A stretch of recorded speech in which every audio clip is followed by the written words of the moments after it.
Ya, semua itu karena akumulasi kebohongan pemerintah ya. Misalnya soal dolar dan naiknya harga minyak. Pemerintah kan selalu mengatakan fundamental ekonomi kita baik. Saudara, mahasiswa di sejumlah daerah menggelar aksi, mereka menuntut sejumlah kebijakan pemerintah. Lalu kemudian muncul pertanyaan besar, apakah tuntutan para mahasiswa ini mencerminkan kegelisahan publik yang sesungguhnya, ataukah pemerintah punya pertimbangan yang berbeda dalam menjalankan kebijakannya? Untuk membahasnya telah bergabung bersama saya dengan Batra Banung, Wakil Ketua Komisi 2 DPR RI dari fraksi Partai Gerindra. Mas Batra, selamat sore. Selamat sore, Mbak. Hadir juga melalui sambungan Zoom ada Ferry Amsari, peneliti Posdem Universitas Andalas. Mas Ferry, selamat sore. Sore, Pak.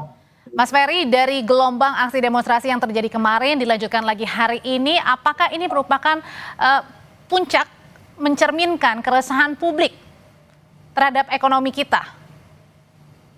Ya, kalau dilihat dari apa yang dituntut, tidak hanya soal faktor ekonomi, tapi juga soal berbagai kebijakan yang dikritik oleh publik selama ini. Dan bagi saya ini belum tentu puncak juga karena problematika ekonomi dan lain-lainnya masih terus berdampak. Dan saya pikir ini juga karena disebabkan oleh lambannya pemerintah merespon saran dan masukan kepada pemerintah dan publik.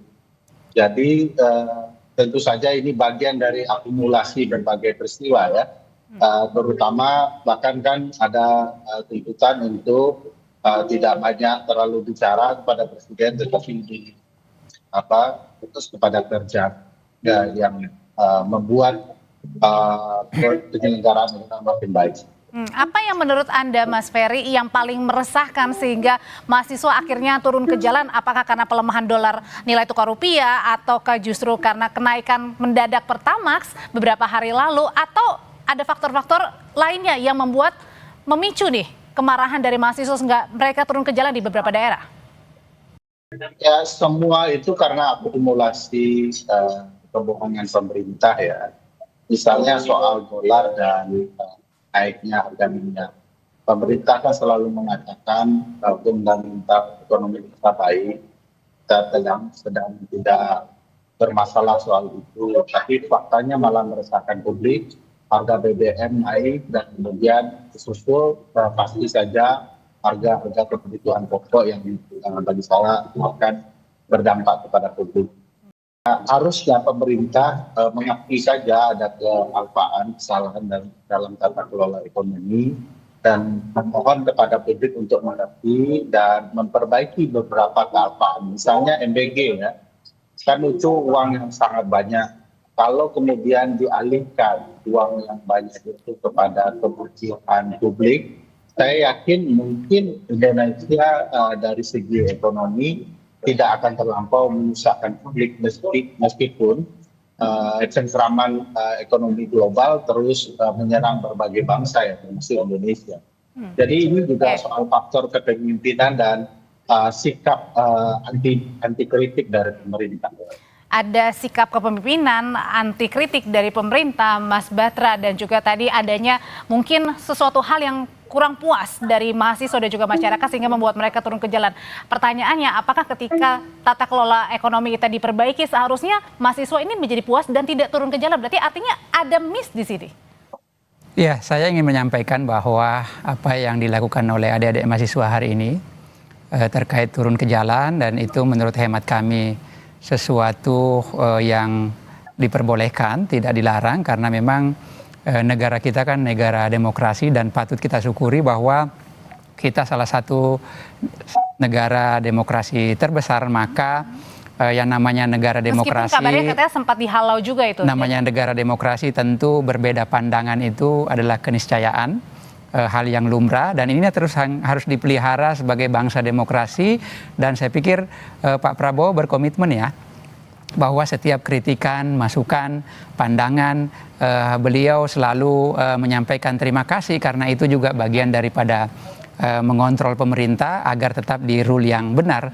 Terbukti misalnya Pak Prabowo pada saat berpidato di DPR menyampaikan terima kasih kepada PDIP karena banyak memberikan masukan, kritik, dan itu juga kan bisa dijadikan landasan masukan-masukan itu dalam rangka untuk membuat kebijakan pemerintah dari berbagai perspektif. Maka dari itu kalau kita lihat sering saksikan, kita berterima kasih sama Pak Prabowo. Mungkin presiden yang paling sering memanggil para tokoh-tokoh yang dianggap kompeten, para tokoh-tokoh yang dianggap punya pengalaman, selalu beliau panggil untuk diajak berdiskusi. Dan terakhir kita lihat, saksikan kemarin misalnya Pak Khatib Basri dan Pak Menkes dan Luhut. Kalau tadi Mas Batra katakan memang benar, Pak Prabowo seringkali memanggil tokoh-tokoh penting untuk bisa berkonsultasi, menanyakan seperti apa, dan terakhir bukan hanya Pak Khatib, ada juga Pak JK kemarin yang sempat ditemui oleh Pak Prabowo. Hari ini Pak JK. Ya, pertanyaannya kalau begitu harusnya dengan menemui tokoh-tokoh kan ada perbaikan yang diharapkan masyarakat. Ketika sampai turun ke jalan berarti artinya ada ketidakpuasan yang masyarakat atau teman-teman mahasiswa ini rasakan, Bang Batra. Ya, sebetulnya kalau yang tuntutan mahasiswa misalnya ada poin yang pertama, bagaimana soal pemborosan. Sejak awal Pak Prabowo memimpin sudah menyampaikan berpidato bahwa kita harus mengefisiensikan anggaran, dan terbukti itu dipraktekkan. Misalnya semua kementerian lembaga disuruh untuk menghemat, mengurangi perjalanan dinas, mengurangi misalnya pengeluaran-pengeluaran yang tidak penting, misalnya ATK sekarang kan sudah dihilangkan semua. Kemudian dana transfer betul-betul dipelototin agar tidak terjadi pemborosan. Jadi sejak awal sebetulnya Pak Prabowo berkomitmen untuk kemudian bagaimana efisiensi anggaran ini bisa dilakukan. Kenapa? Karena bacaan Pak Prabowo itu kan panjang ya. Beliau punya pengalaman, dan terbukti hari ini apa yang menjadi analisa Pak Prabowo di beberapa tahun terakhir, bahwa akan ada misalnya perang, terus kemudian coba ya kalau Pak Prabowo tidak melakukan efisiensi, sementara misalnya situasi global yang tidak pasti, tidak menentu ini melanda dunia, apa kita nggak lebih parah lagi? Seumpama misalnya Pak Prabowo sejak awal dia tidak melakukan efisiensi anggaran. Nah, maka dari itu saya pikir kalau bacaan pemimpin kita misalnya tidak seperti Pak Prabowo, pasti kita kewalahan di saat ini. Daripada sekarang maksudnya ya? Daripada sekarang. Nah, itulah kita harus berterima kasih ya sama Pak Prabowo ya, bacaannya panjang ke depan, dan alhamdulillah hari ini di saat beliau menerapkan efisiensi terjadilah apa yang dimaksud situasi global yang tidak pasti itu. Mas Ferry, itu tadi sudah disuarakan Pak Prabowo banyak sekali kok melakukan efisiensi sehingga ekonomi kita tidak semakin terpuruk dengan dinamika global yang saat ini kita sangat rasakan. Iya, mempermanis kealpaan dari Pak Prabowo menurut saya tidak menolong apapun. Malah makin menjerumuskan Pak Prabowo ke ruang kepercayaan diri yang berlebihan, sehingga nanti kebijakannya tidak cocok dengan apa yang disuarakan publik. Yang disuarakan publik soal efisiensi itu juga harus dicontohkan Pak Prabowo. Misalnya membatasi kunjungannya ke luar negeri. Besok masih saja ada keinginan Pak Prabowo pergi ke Rusia. Biasanya kalau sudah di Rusia nanti singgah dulu ke Prancis gitu ya. Nah, yang sikap seperti ini, orang lain disuruh efisiensi tetapi presiden tidak melakukan, tidak memberikan. Tapi mungkin ini ada kepentingan yang lebih besar, makanya pergi ke Rusia, Mas Ferry? Kepentingan apa yang lebih besar daripada kehendak publik didengarkan? Saya merasa publik harus lebih didengarkan, diajak berdiskusi, memastikan kebijakan segera tertangani. Misalnya MBG dihentikan sementara waktu untuk dilakukan perbaikan agar uang yang seharusnya bisa digunakan untuk publik tidak mubazir untuk tata kelola MBG yang berlanjut. Belum lagi kemunafikan kooperasi merah putih, ada di hutan tapi dianggap sudah bagus, ada di tempat-tempat di puncak bukit dianggap sudah baik. Ini kan merusak mata anggaran gitu ya. Bagi saya memang harus ada contoh yang betul-betul dari presiden. Artinya agar publik merasakan kehadiran presiden dalam keributan ekonomi global. Mas Ferry, artinya ketika tadi Mas Batra mengatakan presiden sering kok mengajak berdiskusi tokoh-tokoh penting, terakhir ada Pak Khatib Basri, ada Pak JK juga yang kemudian Pak Presiden ini undang sebelum aksi demonstrasi terjadi. Artinya sebenarnya hal ini belum membuat puas ya dari rasa publik atau mahasiswa yang menginginkan lebih, sebenarnya bukan hanya sekedar tadi konsultasi saja.